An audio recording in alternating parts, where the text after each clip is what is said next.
It was the summer of 2019, and I found myself sitting in the sweltering heat of Trujillo, Honduras. I was on the patio of a recently purchased beachfront hacienda, looking out over a beautiful expanse of sparkling turquoise water. The air was so heavy it was palpable. Even though I was sitting in the shade, the high humidity had me almost constantly sweating. My clothes stuck to my skin. The faint rot of seaweed and driftwood clung to my nostrils. But I didn't mind.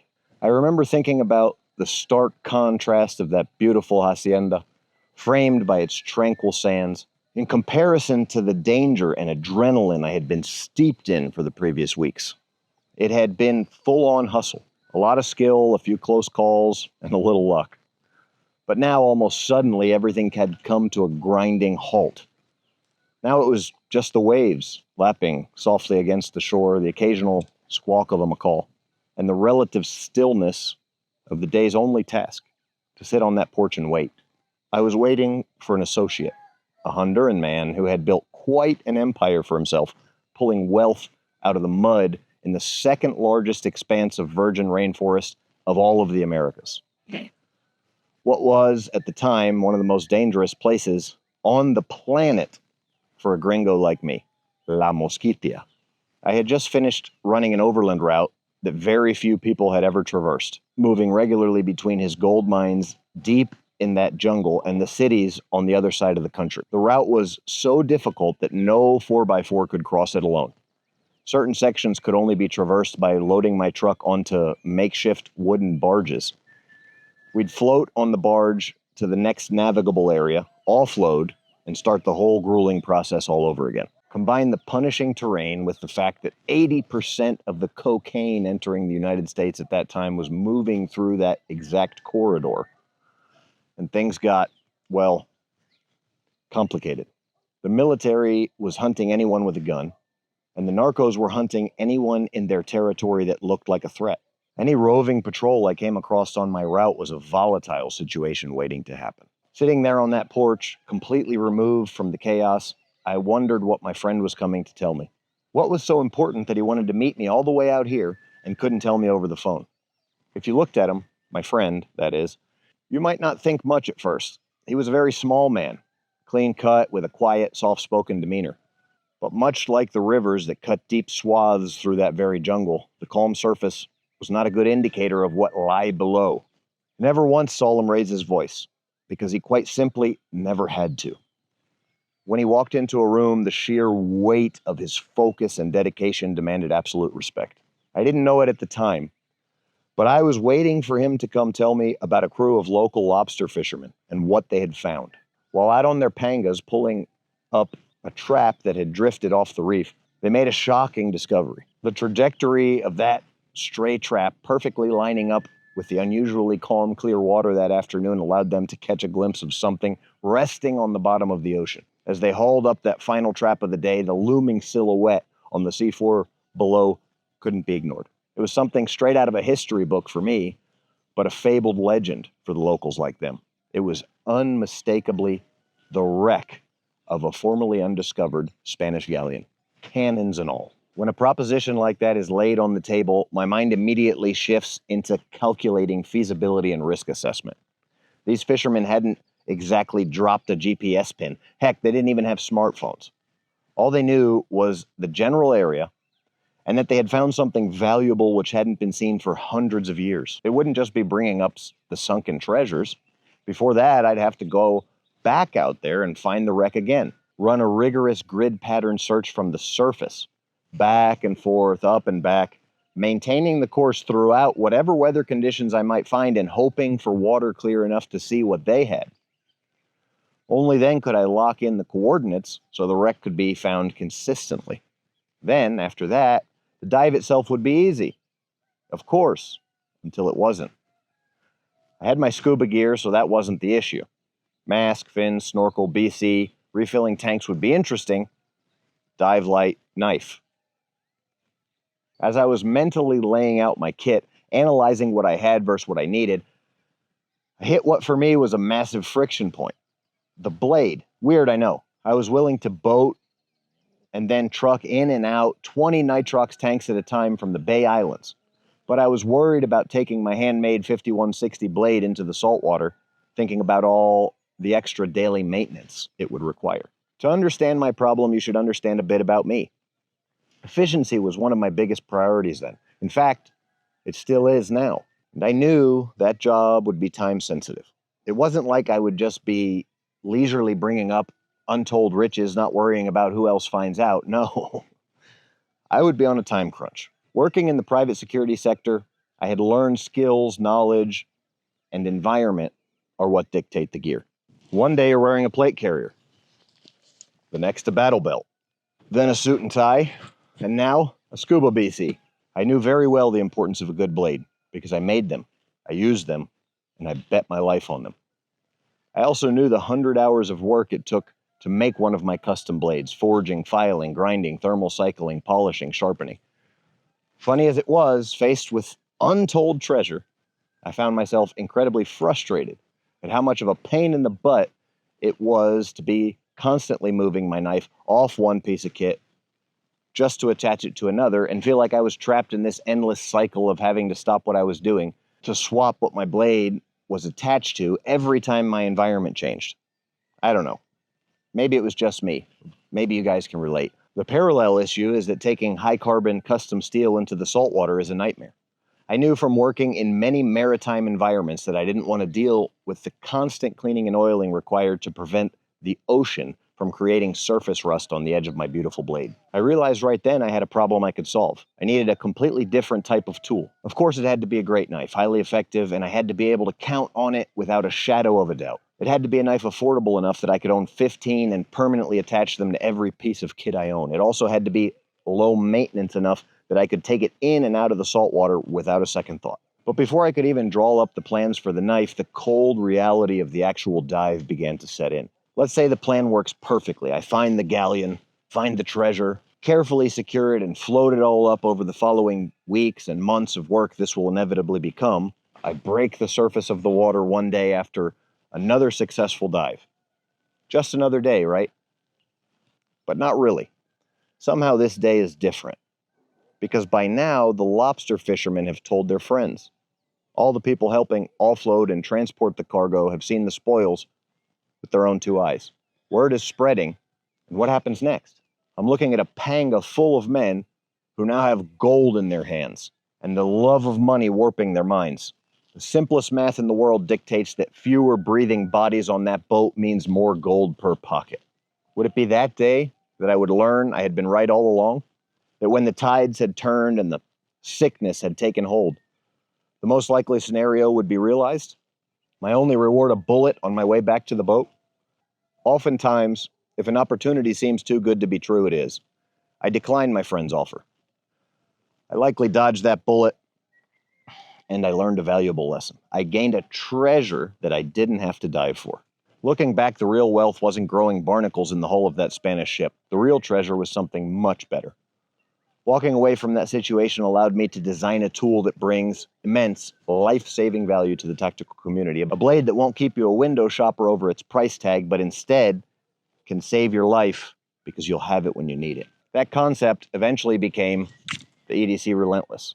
Now you know part of the story, but I want to show you the science behind why this knife I designed way back then is still the most capable EDC tool under $50 on the market today. Back in the summer of 2019, I knew that the knife I wanted to build had to check 3 boxes. This was non-negotiable. If I couldn't make sure it met my standard in these 3 areas, it wasn't worth doing. Number 1, it had to be devastatingly effective. Number 2, it had to be very low maintenance. And number 3, it had to be affordable enough to buy it in bulk. I started with effectiveness because if this less expensive knife didn't work just as well as the high-end customs that I usually carried, then it was for nothing at all. The blade of the EDC Relentless is based on the time-proven stiletto geometry.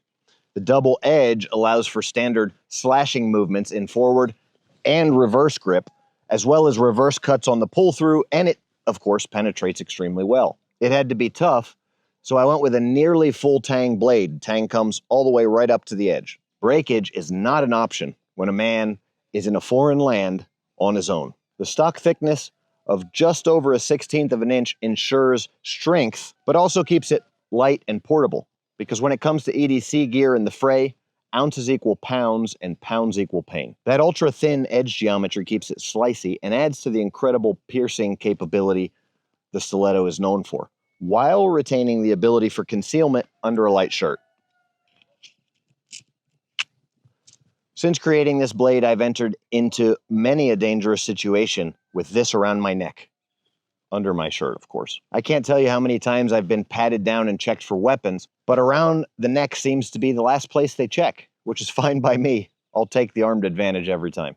The next level up is the completely symmetrical handle, the associated symmetrical sheath system, the modularity this offers, and the speed at which it can be drawn, since indexing isn't necessary.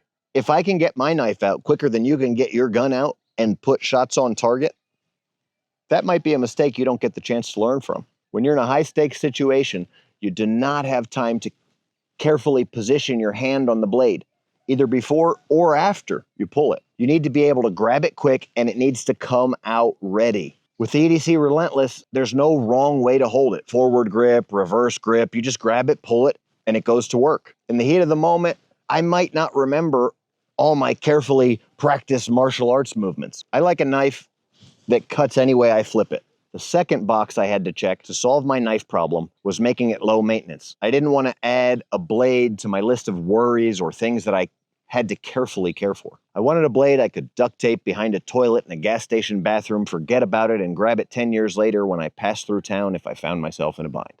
I wanted to be able to wear it in the ocean, not have to check for rust every time I get out. I did a lot of island hopping in those days, jumping between 20-foot homemade fiberglass boats on 6-foot seas, and not knowing who was friend or foe was difficult enough. I wanted a knife I could count on to be ready to go when I needed it, so I chose stainless steel. Now, I'll be perfectly honest with you. Is this the sharpest, most exotic super steel coming out of my shop today? Absolutely not. Like I said, I designed these back in 2019 to be budget friendly, but that is exactly the point. I literally made this exact knife 7 years ago, and I've been using it ever since. I grabbed this plate carrier that I keep one on, and my battle belt that has another one on it, just to show you guys these are the knives that stay on my kit. They live here. Since 2019, I've branched out quite a bit. I have more custom blades than I can count now, but still, I have more EDC Relentless knives on my kit than any other. Why? Because you beat them up, they smile and ask for more. If I don't like how sharp it is, put my big boy pants on and I drag it across a whetstone a few times. Because knowing how to sharpen and maintain a knife is an important man skill. The thorough tempering process we use allows us to achieve a great balance between hardness and toughness, which makes field sharpening a breeze. And I'll be honest with you, I did a lot of stuff with my knife that I wasn't supposed to do in those days. It's pretty dang nice to have a blade that will bend instead of break, and then still be able to easily resharpen it with a whetstone when the edge dulls or rolls instead of chips. Even the sheath hardware is designed to withstand the elements. We use solid brass, 1/4 inch eyelet, 3/4 of an inch on center. So you can use pretty much any attachment method you want. They'll never rust. They will just develop a rugged, natural patina over time. Kind of like me. Or like these that have had zero maintenance and been on my battle belt that I wear on my daily mountain bike route, covered in sweat and living in high humidity. I don't know if you can see it in the video, but these steel Chicago screws are in a state of constant rust. Finally, the third part of the problem I built this knife to solve was probably what really made it such a win for me. It's what actually solves the time problem and allows me to be more efficient by having an effective blade attached to all of my different pieces of kit. Affordability. The fact that I can afford a bunch of these is what ultimately solved my problem. At under 50 bucks, I wasn't afraid to buy 10 of them for the same cost as just one of the other knives I carried previously. And I wasn't afraid to use it. Maybe I wouldn't have to pull it off of my BC to defend myself while boarding the Panga full of gold, but the true genius of the Relentless is modularity through volume. You don't have to constantly swap this knife between your loadouts. You buy 5 of them, you zip tie one to your plate carrier, weave one into your battle belt, keep one in the glove box, leave one on your dive BC, throw one in your bug out bag, another stash for a rainy day. This was the golden ticket for me, a blade I could permanently stage on the gear where it actually belonged. And if you wear it as a neck knife for deep cover like I often do, there's one final vital piece of science you need to understand. This stainless steel chain is handsome and can translate into multiple environments utilizing the real gray man theory, but crucially, the links are crimped, not welded. That is a deliberate safety feature. If things go sideways, you end up in a grapple and someone tries to use this chain to choke you out, it'll break loose before you're in danger. And when the fight is over, you just crimp it back together. The world is full of dangerous people and bad situations. I've made it this far because the man upstairs had a plan for me, and I have to give all credit where credit is due. Today, I'm doing my best to live God's plan for my life, and I thank Him every day that I live to share the lessons I've learned through my products and teachings. So you might not find yourself with the inherent life lessons that millions of dollars in Honduran gold can bring, but we all have our row to hoe. I built the EDC Relentless so that you don't have to face a new day unprepared just because you switched your gear or changed your environment. If you need a relentless level of capability in your daily carry without the $500 price tag, this is the tool for you. You can find it at bonetactical.com, and if it doesn't solve your problem, then don't buy it. Apart from the knife, the other gear I'm using in this video are these shoes from Lems. I really like Lems shoes. They're kind of a small company. They're really cool. I didn't think they would fit my needs, but they're well made, they're comfortable, and these days, I just don't want to support corporate Nike. They don't stand for what I stand for, and they don't need my money. This is the infamous plate carrier from Snake Eater Tactical. Pretty hard to get, but they do make more standard plate carriers that they can do for you. Small, out in Oregon shop. Again, support small business. Hesco plates. This is a old school 3-gun competition style mag holster. I got 4 more Glock mags here. Snake Eater Tactical mag burrows. These are from Tacticon Armament. These little mag things, they're not my favorite in the world, but they seem to work fine and they're cheap. I use these rifle mag pouches to carry rifle mags, my cell phone, my wallet, a lot of different stuff. These burrows also from Snake Eater Tactical. The Rigger's belt is from Snake Eater Tactical. Glock pistol, homemade secondary retention holster. Bone Tactical combat shirt. Bone Tactical baller jersey. Same principle behind the not wanting to wear Nikes. Supporting something that is worth supporting. Monte Cristo White Series and Bone Tactical EDC tray / cigar tray. Hope you guys enjoyed the video. Questions, comments below. Let me know if you want to see more stuff like this or if you don't like it at all. Thanks for watching. Bone out.